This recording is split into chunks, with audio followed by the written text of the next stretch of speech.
leaving religion and fundamentalist Christian churches, I realized that growing up, I wasn't taught about how women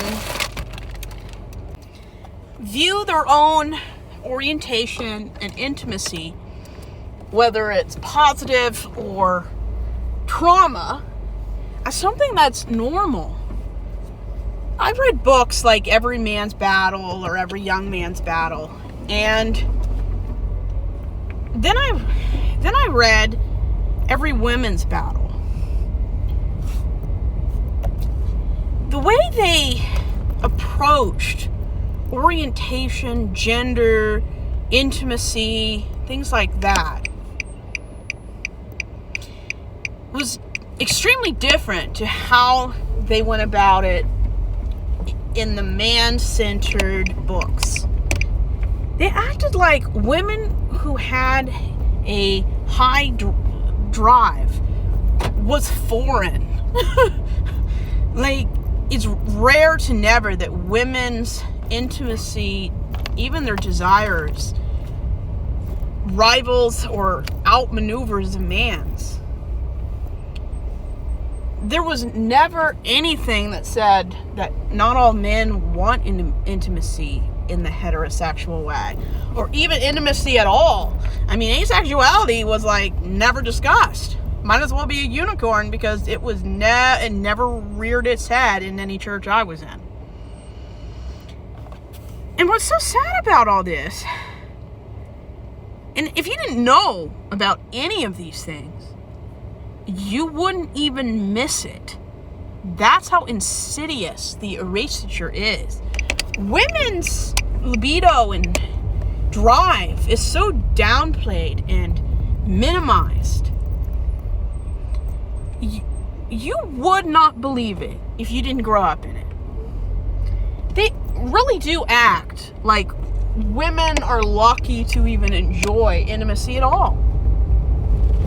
And the idea that women do things alone, by themselves, and enjoy it just as much as men who do things by themselves, it's just not even focused on. I was surprised. Luckily, I met a few secular therapists who taught me that this is complete BS.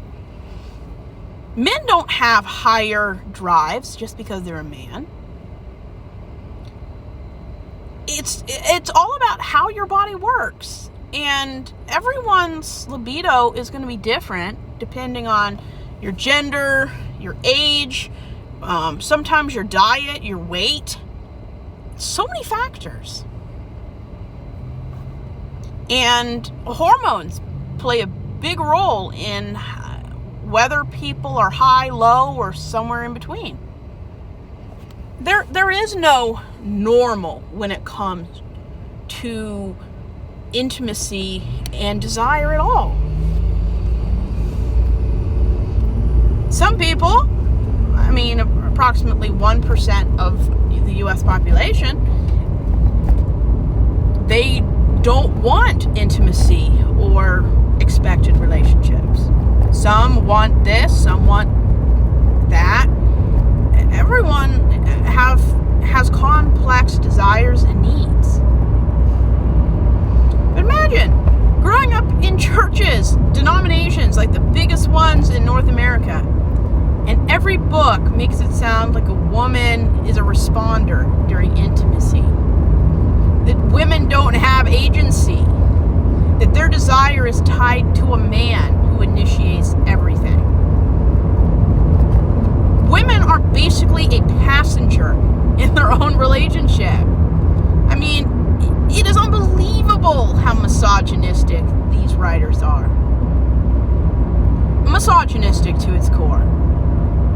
The idea that women need more focus, have a higher drive, or even want to do sex alone without anyone behind closed doors, just like men do, was was never discussed. And I've read hundreds of books that Baptists and fundamentalist Christians either have read or definitely put on a list to recommend to other Christian couples.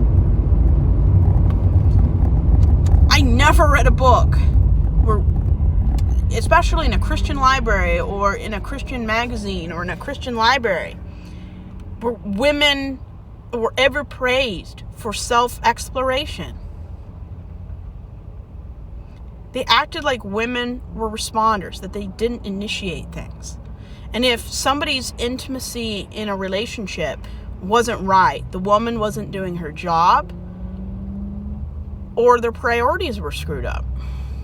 And I'm not saying those things don't happen, but sometimes people's drives aren't compatible, or people want different things. People change.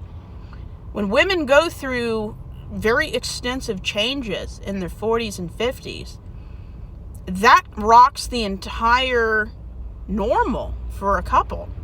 It doesn't have to, but sometimes it does. Death and illness can rock what's normal in any relationship. And being a woman in Christianity is like a constant embarrassment ritual. How can they limit my potential, or how can they act like I'm not 100% human today? The books were so condescending and putting women as a passenger in their own body. It's just gross. And I thought these books were normal when I read them from 19 to 22 years of age. This was at least 10 to 14 years ago. I did not understand the rampant misogyny that these books and Christian environments and churches create. Perhaps you're in a church or have a history of being in churches that view women's intimacy and desire and drive as equal or even rivaling or more than a man's, where they don't see women as responders but as equal initiators. That's great. Some churches, especially the more liberal and non-denominational they are more likely to see women as competition when it comes to what their expectations are. But I grew up in an environment that saw women's dreams as having a wedding, and men only dreamed about the wedding night. Like, the audacity of believing that women aren't fantasizing about the wedding night, but that's just something men do. Stripping away women's dignity, autonomy, and agency. These environments possibly set up women to not view how they feel and their desires as something feminine or even godly. I've met those kind of women who are 3 times more likely to develop vaginismus and endometriosis or pelvic floor pain because of religious toxic messaging. There is nothing purity culture, sexism, and just downright hatred for women that Christianity can't touch. I'm not saying every church does that, but it's enough that it is a cycle and a constancy in these forms of religion. When you grow up in an environment that sees women as not having their own desires, and that the only desires they have are linked to a man or a spouse, you're dehumanizing somebody. When someone's discomfort is ignored, or even worse, made a joke, this is what Christianity does. And sure, maybe you found a more positive form of Christianity. Or maybe there's a religion or a belief system you found that doesn't view things like that. But if you call yourself a Christian, this is what mainstream Christianity believes.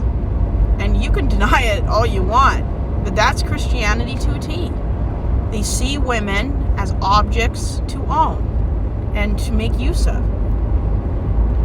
And there is no misunderstanding why religious people have a hard time accepting abuse. Because when you see a woman like an appliance, you have no problem shaking her or hitting her to make her work right. That's how Christianity views women. And we're not the weaker sex. We're the most abused sex. There's a difference. And just because the average woman isn't as strong as a man doesn't make us the weaker sex. We do more work in a day than men could even comprehend. It's not called invisible labor for nothing. But that's the way men see women. And it's sad that Christianity supports that, upholds that, and just really does see people as objects. But that's what happens when your religion is based on the patriarchy. You are someone's property.